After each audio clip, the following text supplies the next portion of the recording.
Welcome to మన TV. Mantralayam మండలం మాధవరం గ్రామంలో మొన్న జరిగిన గురు రాఘవేంద్ర ఫేజ్ 2 ప్రాజెక్టులో జరిగిన సంఘటనలపై ఇరిగేషన్ పోలీస్ అధికారులతో సమీక్షా సమావేశం నిర్వహించి పత్రికా మీడియా సమావేశంలో మాట్లాడుతున్న కర్నూలు జిల్లా తెలుగుదేశం పార్టీ అధ్యక్షుడు పాలకుర్తి తిక్కారెడ్డి. చంద్రబాబు నాయుడు గారు చాలా ఈ రాష్ట్రంలో ఎన్నో పనులు చేశారు, కంబైన్డ్ రాష్ట్రంలో కానీ ఈ మంత్రాలయము ఎమ్మెనూరుకు సంబంధించి ఆయనకు ఒక మానస పుత్రిక ఉంది. అదే గురు రాఘవేంద్ర పులికర్మ. పెద్ద పెద్ద ప్రాజెక్టులు 10 టీఎంసీలు 20 టీఎంసీలు 30 టీఎంసీలు ఎన్ని ఇచ్చినా ఇక్కడి నీళ్లు లేని మా దగ్గర పుట్ట చేతులు పట్టుకొని బతికేదానికి మేము పోయేటోళ్ళ దగ్గర ఈ లిఫ్ట్ ఇరిగేషన్ల పేరుతో గురు రాఘవేంద్ర పేరుతో దాదాపుగా గ్యాప్ అప్ అంటే ఒక 60,000 ఎకరాలు అంటే ఎల్ఎల్సి బంద్ అయితే పులికర్మ నుంచి 26,400 ఎకరాలకి చేసిన మహానుభావుడు చంద్రబాబు నాయుడు గారు. అలాగే 4,700 ఎకరాలకు అంటే నిన్న కొంతమంది ఎవరు చేశారో తెలియదు కానీ ఆ స్కీమ్ అంతా ధ్వంసం చేశారు. గురు రాఘవేంద్రని 4,700 ఎకరాలకి నీళ్లు వారుతాయి, నదిలో నీళ్లు పోతా ఉన్నాయి. ఇవన్నీ చూసి చంద్రబాబు నాయుడు గారు లిఫ్ట్ ఇరిగేషన్లు ఎంత ఖర్చు అయినా కూడా ఇచ్చి చేసినటువంటి ఘనత ఆయనకుంది. మరి ఎవరికి ఏం కక్ష ఉందో తెలుగుదేశం పార్టీ అధికారంలోకి రాగానే మేము లిఫ్ట్లు తయారు చేస్తాం.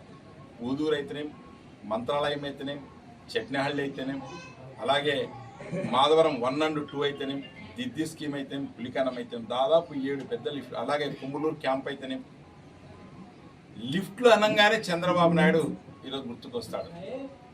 డిపిఆర్, శాంక్షను, అలాగే ఎగ్జిక్యూషన్, గ్రౌండ్ చేసి రైతులు నిల్లిచ్చేటువంటి చరిత్ర ఉన్నటువంటి తెలుగుదేశం పార్టీ చంద్రబాబు నాయుడు గారు ఈ రోజున ఏమైందో తెలియదు కానీ కాపర్ దొంగలు కాదు, ఆయిల్ దొంగలు కాదు, ఒక కక్షత పెట్టుకొని ఆ స్కీమ్ అంతా ధ్వంసం చేశారు. దానికి పోలీసు అధికారులు ఈ కేసుల్ని మేము కోరుకునేది ఏమంటే సిఐడికి ఇవ్వమని చెప్పి కోరుకుంటున్నాం.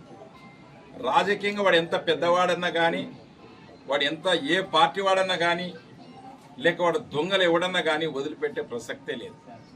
ఎందుకంటే మా రైతాంగం నష్టపోతే మా తెలుగుదేశం పార్టీ మేము ఊపుకునే పరిస్థితిలో లేము. ఎందుకంటే ఎక్కడ చంద్రబాబు నాయుడికి పేరు వస్తుంది, ఎక్కడ తెలుగుదేశానికి పేరు వస్తుంది అనే ఉద్దేశంతోనే ఇవన్నీ చేశారు.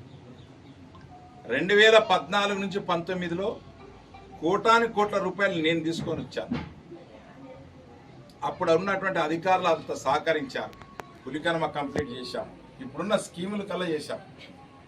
ఇక్కడ కరెంటు కావాలి 5 ఎకరాలు అంటే ఈ అమర్నాథ్ రెడ్డి, కృష్ణమోహన్ రెడ్డిలో ₹1 ఇవ్వకుండా ఇంకా 5 ఎకరాలు మేము ల్యాండ్ ఇచ్చి 33 kV మనం పవర్ కావాలి కాబట్టి 133 kV చెప్పేసి సబ్స్టేషన్ మేము ల్యాండ్ ఇచ్చాం.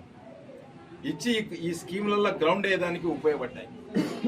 ఇంత మేము చేస్తే తెలుగుదేశం పార్టీగా చేస్తే పనికి మాలినటువంటి విధవలు ఎవరో ఈ పనులు చేశారు. కాబట్టి పోలీసులు ఎవరనేది కూడా రేపో మాపో తేల్చాలి. దీనిపైన చాలా సీరియస్గా ఉంది మా ప్రభుత్వం. ఎవరిని కూడా వదిలిపెట్టే ప్రసక్తే లేదు. ఎందుకంటే వాళ్ళకి శిక్ష పడాలి, అది చేయాలి. అలాగే రెండోది, రైతులారా మీరేమి భయపడద్దండి. ఈ స్కీమ్ని ఇమ్మీడియట్గా మేము చేయించేదానికి శ్రీశైలంకి వస్తా ఉన్నారు చంద్రబాబు నాయుడు గారు. ఎల్లుండి సార్ వాళ్ళు ఈ గారు ఎల్ఎల్సి గారు అందరు ఉన్నారు.